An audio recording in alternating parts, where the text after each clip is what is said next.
So today you're going to use logarithms to solve application problems involving compound interest. So a girl invests $4,000 in an account that pays 7% interest per year compounded quarterly. So find the amount in the account after 4 years. So this is similar to the problems we've done before. So if you remember, your formula goes like this: A equals P times 1 plus R over N t power. P being the amount you're investing, which is your principal, which is $4,000. R being your interest rate, and you have to write that as a decimal, so remember to move your decimal point over 2 places, so R value being 0.07. Being compounded, quarterly, monthly, yearly, you got to know what that number is, so remember quarterly is 4 times per year. If it was monthly, that would be 12 times per year, which would be N equals 12. And then how many years is the amount being invested for? That's your t value, and so that's t equals 4 in this case. So your A here is your principal, which is 4,000, and then 1 plus 0.07 divided by 4, so 4 times 4 power.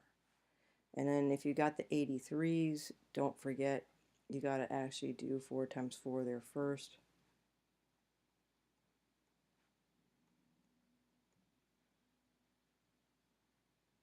And then you can just put that directly into your calculator.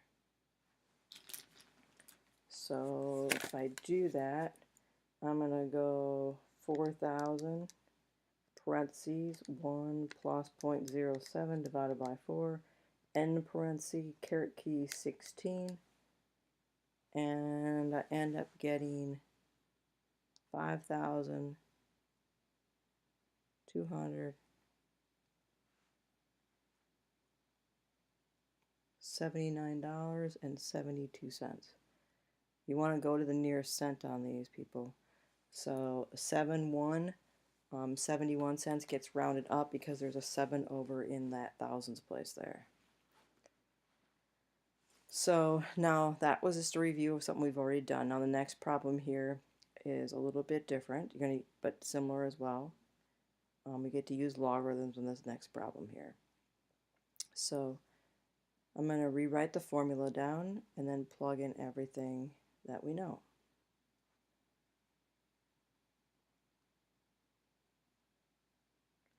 Alright, so it says find the time, so this time we don't know time. Double, so we had $4,000, so the A value is going to double 4,000 and we get 8,000. So let's plug it in. So A there is 8,000. P is the amount we invested, which is $4,000.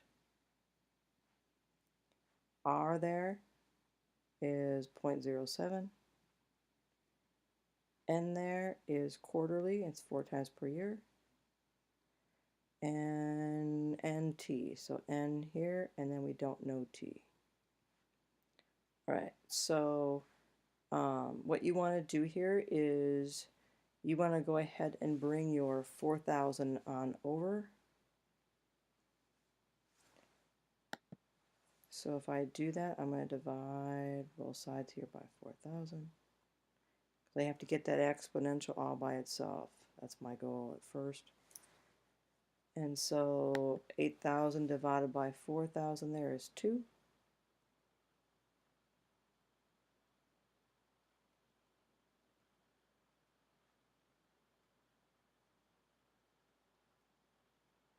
Now I need to bring the exponent down so I can actually work with it because the variable is up there.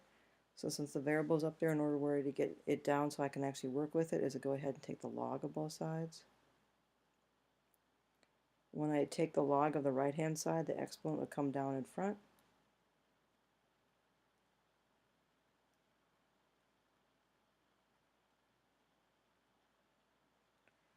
So now I need to solve this problem here, so I need to get t all by itself, both the log of 1 plus 0.07 and divided by 4 and that 4 there are both connected to the t there by multiplication, so I can divide both sides by 4.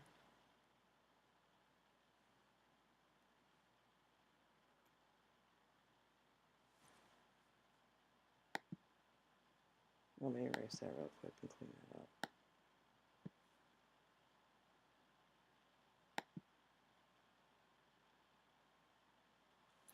Yeah. So 4 log 1 plus 0.07 divided by 4. Same thing over here.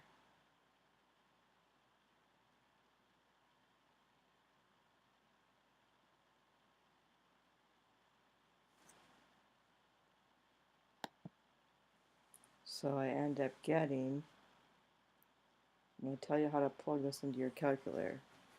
So you want to punch in log 2 end parenthesis divided by parentheses 4 log 1 plus 0.07 divided by 4 end parenthesis end parenthesis. And so if you did that with me, and hopefully you did, or else you can check it right now, 9.988, and then it's a 4, 9. That 9 is going to round that 4 up to a 5, and this is years. So 9.9885 years it would take. All right, next one. A sum of $8,000 was invested for 4 years and compounded quarterly.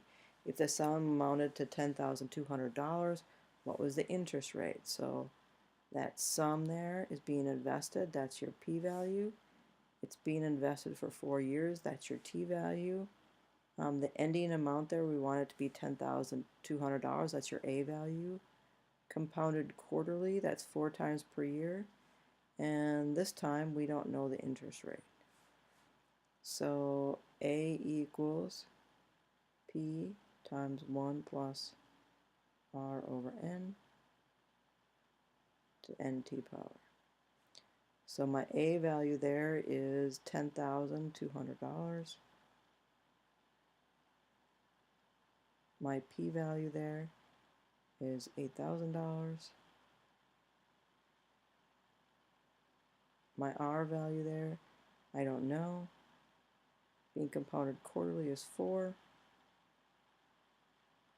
My t value there is 4. So now I'm just going to do that 4 times 4 there, which is 16. Up there in the power.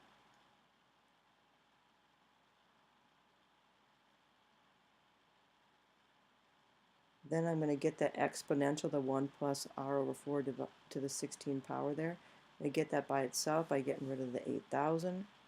So to get rid of the 8,000 there, I'm going to have to divide both sides here by 8,000.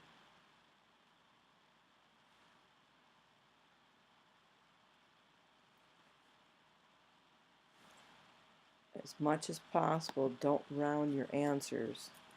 So I'm going to take 10,200 there divided by 8,000, and I'm writing down the exact answer of 1.275.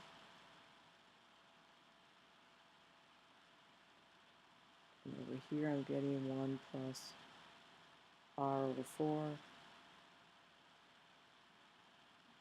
is 16 power. So now I want to get rid of that 16 power there. To do so there, I'm going to have to, I don't want to take the log of both sides. This is not going to be real helpful. What you want to do is when you got a power there that's just a number and not a variable, is you want to take it to the root. So if that was the second power, you tell me to take the square root of both sides.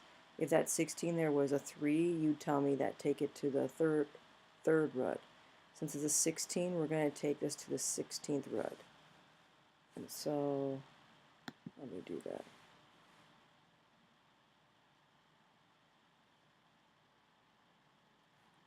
I do that side, the 16th root, I have to do this side to the 16th root. So I'm going to leave this. I'm not going to round this. I'm going to leave this as a 16th root for now.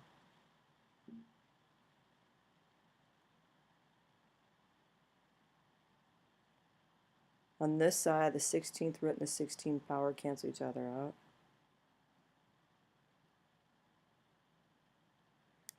So now I'm still trying to solve for r. To solve for r there, I have to get rid of the 1 next, so I'm going to have to subtract 1 from both sides. Since they're not like terms, you can't go ahead and try to subtract within the 16th root. So I still have the 16th root.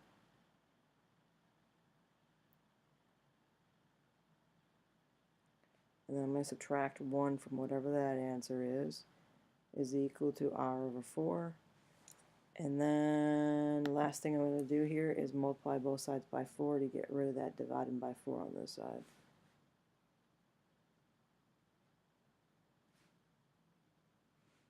Alright, so that makes these guys cancel out. And we just end up there with r equals, we're going to put this into our calculator, put in 4, and then parentheses to get the 16th root. I have to punch in 16 first, then go to my math key, go down to the 5th one in mine because that's the xth root. And so now that's 16 superscript it, and it ended up being the root there. And I've got 1.275. Hit the right arrow to stop it from doing the 16th root, minus 1, end parenthesis. And I end up getting there, should get a decimal, 0.0612. And then I'm supposed to go ahead and put this as a percent, so I have to move the decimal point now 2 places. So I get 6.12% as my interest rate.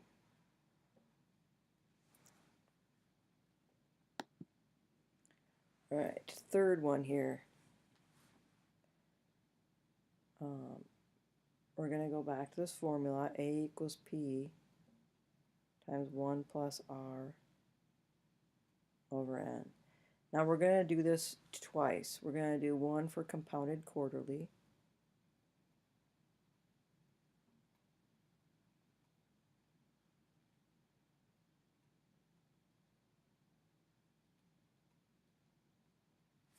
I'm going to do another one compounded annually.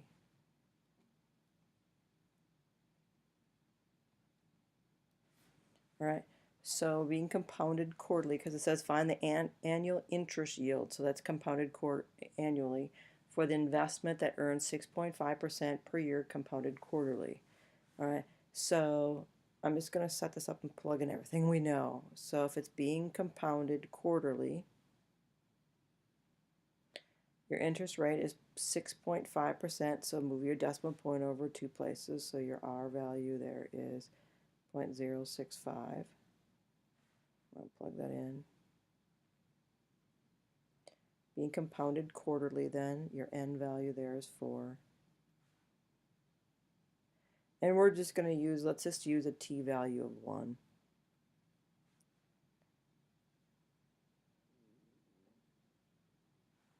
Alright, so let's come over here and set the other one up over here as well. So A equals P times 1 plus R over N, NT power.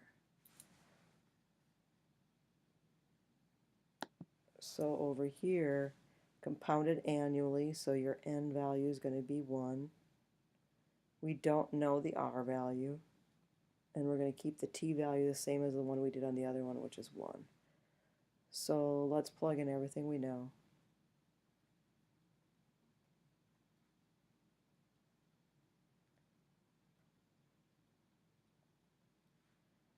So now what we're going to do here is we are going to set these two equal to each other and solve for R.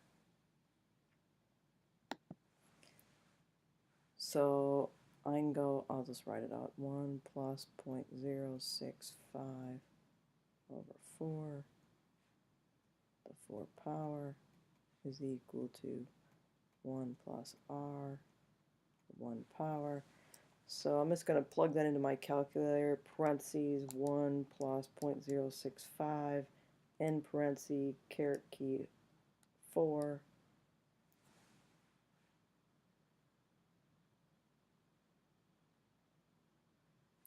Oops. I think 1 plus 0.065 divided by 4, end parentheses, caret key 4. I think I said that wrong. So I get 1.0666 equals 1 plus r. Subtract the 1.